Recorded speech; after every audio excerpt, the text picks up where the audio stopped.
Everyone. I'm really thrilled to be here, and I want to take you back to when I was in my mid-20s, just finished my doctorate in organizational psychology, and I got one of these calls that everyone dreads, which was, can you go in front of a group of people you've never met and try to change the way they live their lives and do their jobs for 4 hours? And it sounded kind of interesting, so I said yes, and then I found out it was going to be wing commanders in the US Air Force. Average age, mid-50s. Several thousand hours of flying time. Many had managed multi-billion-dollar budgets and bombed a few countries along the way. And I came in knowing that this was going to be a challenge. And when I walked in, I saw something that I'd only seen on the silver screen in the past, which was, of course, my favorite characters from Top Gun. And just like on Top Gun, they actually had the real nicknames. So when the guys walked into the room, and it was mostly guys, they were Gunner and Striker and Sand Dune and Stealth. And that was the only thing I was allowed to call them because it was the only thing I was allowed to know about them because the rest of it was classified. So I'm sitting out, 25-year-old kid looking out at the crowd of basically people my parents' age and trying to figure out, what do I do? And I knew I had to earn their trust and their respect. So I started talking through my credentials and my knowledge and then started giving them a lot of background on how much they could learn from me, which I soon learned was a big mistake. I got feedback forms at the end of the 4 hours, and they really touched me so much that I've saved them and framed them on my wall, and I brought just a sample for you here.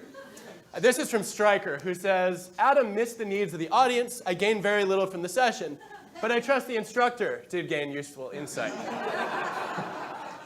And that was only my second favorite. The best feedback form said, well, to sum up this session in 4 hours, there was more quality information in the audience than on the podium. Ouch. Now, I was ready to quit teaching at that point, but I had one more session with Air Force wing commanders on my calendar, and I couldn't weasel my way out of it. And I knew I had to do something different. And I started doing what I always do when I'm looking for motivation, which was looking through cartoons, and I found this one. It says, it's an elephant saying, I'm right there in the room, and no one even acknowledges me. I thought that was profound. And I thought, you know what, there is an elephant in this room, which is I am a 20-something kid trying to tell these senior Air Force leaders that I know something. And I decided I needed to do something a little different.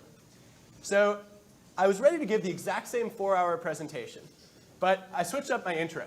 And when I walked in, instead of going through all my credentials and trying to talk about my expertise, I just opened by looking around the room and saying, okay, some of you guys know that I used to perform as a professional magician. And I've actually been working on a little bit of mentalism mind reading today. And I know that many of you in this room are thinking right at this very moment, what could I possibly learn from a professor who's 12 years old? And they just stared at me. Dead silence, and then one of the guys reached for his gun. I was like, this is not good.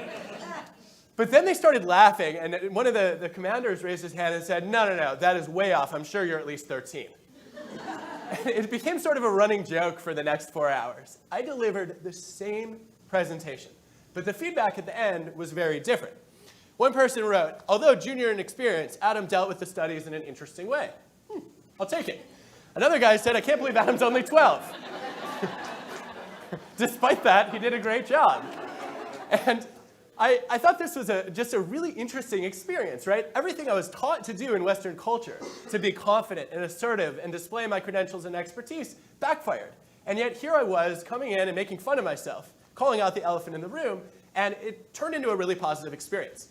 I didn't know it at the time, but that was a taste for me of what's called the power of powerless communication.